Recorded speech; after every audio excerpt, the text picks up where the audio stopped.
அனைத்து விவசாய பெருமக்களுக்கும் வணக்கம்.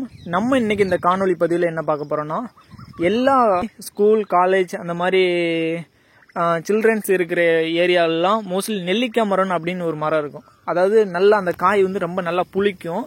அந்த காய் வந்து வச்சிருப்பாங்க எல்லா இடத்துலையும். சரி, ஓகே, நம்மளும் நம்ம தோட்டத்தில் வந்து ஆசைக்கு வந்து 2 மரம் வைப்போம் அப்படின்னு வச்சுருந்தோம். ஆனால் அந்த நெல்லிக்காய் வந்து சப்போஸ் எங்கேயுமே சேல்ஸ் பண்ண மாட்டேங்கிறாங்க, எங்கேயுமே சேல்ஸுங்க வாங்க மாட்டேங்கிறாங்க. யாருக்காவது இந்த நெல்லிக்காவை வந்து எங்கே சேல்ஸ் பண்ணலாம், எப்படி சேல்ஸ் பண்ணலாம், ஏதாவது ஐடியா இருந்துச்சுன்னா நீங்கள் மறக்காமல் கமெண்ட் பண்ணுங்கள். மேலும் உங்களுக்கு இந்த மாதிரி நெல்லிக்காய் மரம் வந்து வச்சா என்ன யூஸு, அண்டு இந்த மரம் வைக்கிறதுனால நமக்கு என்ன பயன் கிடைக்கும், இந்த மரத்தில் நம்ம எந்த மாதிரி பெனிஃபிட் வந்து நம்ம அடையலாம். சப்போஸ் நாங்கள் வந்து 2 மரம் வச்சுருக்கோம். இப்போ 1 ஏக்கர் அந்த மாதிரி இதெல்லாம் வைப்பாங்கல்ல, அவங்களாம் என்ன பண்ணுவாங்க, எங்களுக்கு வந்து நெல்லிக்காய் மரம் வந்து எங்கள் மண் வந்து கரிசல் மண் தான், வந்து நெல்லிக்காய் மரம் வந்து வச்சோம். ஆனால் வச்சோம், பூவும் நல்லா பெர்ஃபெக்டாக, பூ வந்து ஒரு குறையும் சொல்ல முடியாது, அனைத்து பூக்களுமே காய் காய்ச்சது. அந்த மாதிரி பெர்ஃபெக்டாக இருந்தது. எல்லா பூக்களும் கிட்டத்தட்ட பெர்ஃபெக்ட்டு.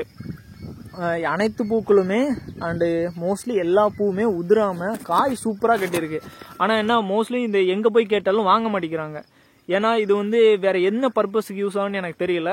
சப்போஸ் உங்களுக்கு யாராவது தெரிஞ்சிருந்தனா நமக்கு வந்து கமெண்ட் பண்ணுங்க.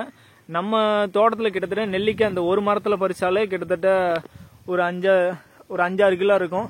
சப்போஸ் இந்த பக்கத்து மரத்துலேயும் நம்ம நெல்லிக்காய் வச்சுருக்கோம். இந்த மரத்துலேயும் ஃபுல்லாக காய்ச்சி தொங்குது, நல்லா பயங்கரமாக இருக்குது நெல்லிக்காய். ஆனால் என்ன, மோஸ்ட்லி இது எங்கேயுமே சேல்ஸ் பண்ண மாட்டேங்கிறாங்க. யாருக்காவது சேல்ஸ் பண்ணுற ஐடியா இருந்துச்சுன்னா நம்மளை கான்டாக்ட் பண்ணி நீங்கள் வந்து வாங்கிக்கலாம்.